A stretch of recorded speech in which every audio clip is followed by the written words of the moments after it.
जो बताया था यहाँ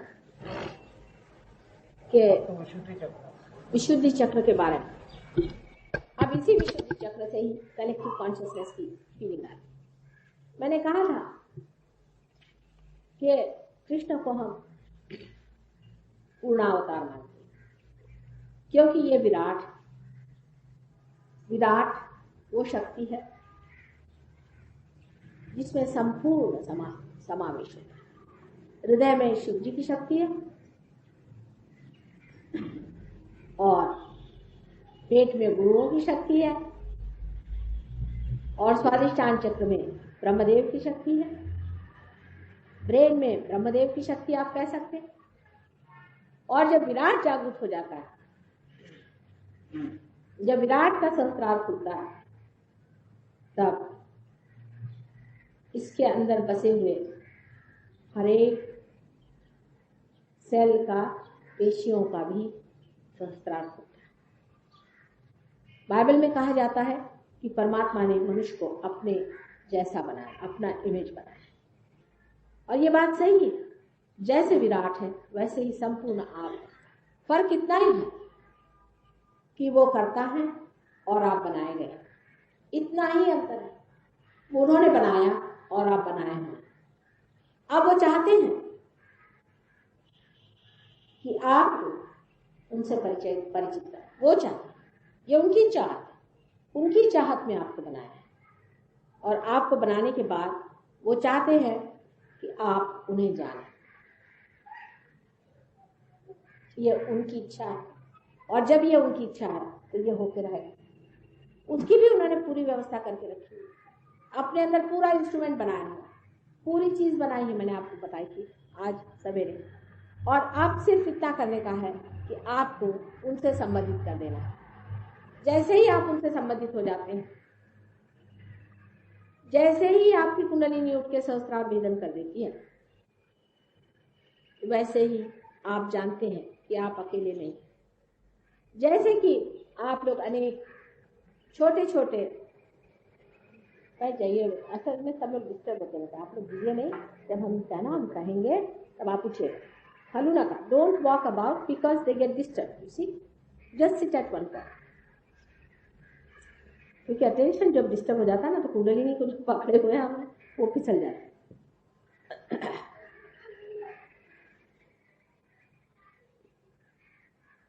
ये उनकी इच्छा से ही ये सारी घटना घटित हुई है और उनकी इच्छा से ही आप उनको जानिए।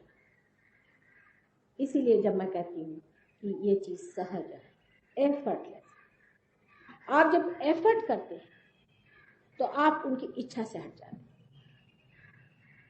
जब आप कोशिश करते हैं तब आप उनकी इच्छा से दूर हो जाते हैं। कोई सी भी इच्छा जब आप करते हैं तब भी आप उनकी इच्छा से दूर हटते हैं। सब कुछ इनकी इच्छा पे छोड़ दिया जाए, इसी को हम फेथ कहते हैं, इसी को हम विश्वास कहते हैं। अगर मनुष्य कर सके कि जो करता है सो तू ही कर,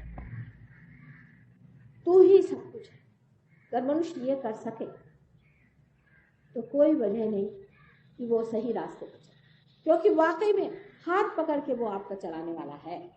लेकिन आप उसको चाहे कि घसीट करके हमारे पास रखें और हम उस पर मेहनत करके उसको पकड़ रखें, सो नहीं हो। उन्हें आपको पकड़ना होगा। आप अंतर समझ लीजिए। एक तरीका होता है कि आप जबरदस्ती उनको थामे रहिए और उनके तरफ दौड़िए और पकड़िए, वो आपसे छुटक जाए। लेकिन आप छोटे बच्चे जैसे कहे कि तुम ही मेरा हाथ, हमारा हाथ धारो, तुम ही ना ये चाहो, हमारा हाथ पकड़ के तुम ही चलो, हमारा हाथ आपके हाथ में, आप जैसे ले चलिए तब आदमी सही रास्ते पे रहता है और धर्म में। लेकिन जैसे ही मनुष्य प्रयत्नशील होता है तो गलत रास्ते पर पड़ता है, क्योंकि उसको आंख नहीं, उसकी आत्मा भी खुली नहीं, वो जानता नहीं कहाँ जाने का। जैसे छोटे बच्चे, जबकि उनकी आंख इतनी खुली नहीं होती, पूरी तरह से अपने माँ पे निर्भर रहते, वो उनका सब कुछ देखती है, उनका खाना पीना हर एक चीज वो देखती। बच्चा कब रो रहा है उसको सब मालूम है, बच्चा उसको बताया नहीं बता, उसको सब मालूम है बच्चे की क्या तकलीफ, फौरन वो समझ जाता, क्योंकि बच्चा अभी बिल्कुल अबोध और इनोसेंट। हम लोग अपने इनोसेंस को खो देते हैं जिस वक्त हम आप कार्यशील होते हैं, हम ये करेंगे, हम वो करेंगे, हम भगवान को पाएंगे, हम हिमालय पे जाएंगे और दुनिया भर के आस्ते। इसी सिलसिले में आदमी ने इतनी गलती कर दी, इतना विराट से हट गया है।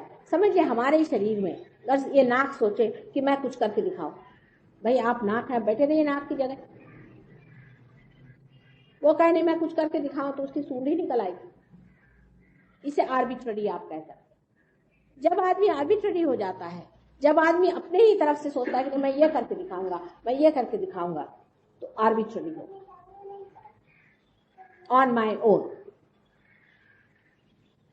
और जो कैंसर की बीमारी होती है वो ऐसे ही सेल्स की वजह से होती है जो आर्बिट्ररी मैलिग्नेंसी आ जाती है। एक अगर सेल ये कहे कि मैं ही बढ़ता जाऊं, मैं आगे जाऊंगा और मैं जाके देखूंगा, बस वो बढ़ना शुरू हो गया, वो मैलिग्नेंट सेल हो। उसकी बीमारी दूसरे को लगी, वो भी मैलिग्नेंट हो गया, तीसरे को लगी, वो भी मैलिग्नेंट हो गया। जब संपूर्ण से संबंधित आप रख करके हाँ हम उसमें बैठे हुए हैं, वो हमको जो करना है करेगा, इस विचार से जो मनुष्य रहता है वो मध्यम स्थिति में है। अब अगर आप कहें कि साहब इसमें बैठे रहिए तो हमारा कुछ भी नहीं हो, आपका जो होगा वो किसी का नहीं होगा, आपका जितना भला होगा वो किसी का नहीं है, जितने आप उठेंगे वो किसी का नहीं है। हर मामले में मैं आपसे कहती हूँ कि ये हो सकता है, लेकिन आप तो सोचते हैं कि भाई हम कुछ करके दिखाएं। रामदास स्वामी ने कहा अल्पधारिष्ट पाए, भगवान तुम्हारा थोड़ा सा जो अधारिष्ट है उसे देखता है, चल भाई कर, कह रहा है ना तू, मैं करना है कर। फिर आप धड़ धड़ गिरते, चोट लगती, आफत आती, दोष भगवान पे जाता कि भाई हमने इतनी मेहनत करी, इतना परमात्मा को पुकारा और ये गलती कैसे हो गई माँ? आपको किसने कहा था इतनी आफत करने की? अगर एक ककून के अंदर आदमी बंद रहे तो चाहिए कि वो चुपचाप बैठा रहे, न कि अंधे जैसे इधर धक्का मार उधर धक्का मार और उसके बाद अपने सर हाथ छोड़ करके बैठे, उसके बाद माँ से आके कहे कि माँ देखो ऐसे कैसे हो।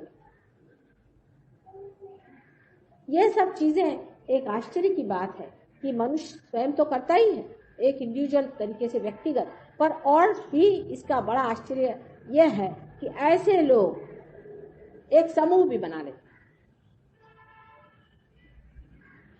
एक बड़ा भारी उसका ऑर्गेनाइजेशन खड़ा कर। इसी सिलसिले में आप देखिए कि पोप साहब ने एक बड़ा भारी ऑर्गेनाइजेशन खड़ा कर दिया, मुसलमानों ने दूसरा कर दिया, हिंदुओं ने तीसरा कर दिया, फलाने ने चौथा कर लिया। माने मैलिग्नेंसी के एक एक सेल खड़े हो गए और ये मैलिग्नेंट है सारी चीज, ये समाज को खा जाए। इनके जोड़ने का या इनको इकट्ठे करने का कौन सा तत्व है? इसका सीमेंटिंग फोर्स क्या है? नफरत, द्वेष, घृणा, कंपटीशन, ईर्ष्या।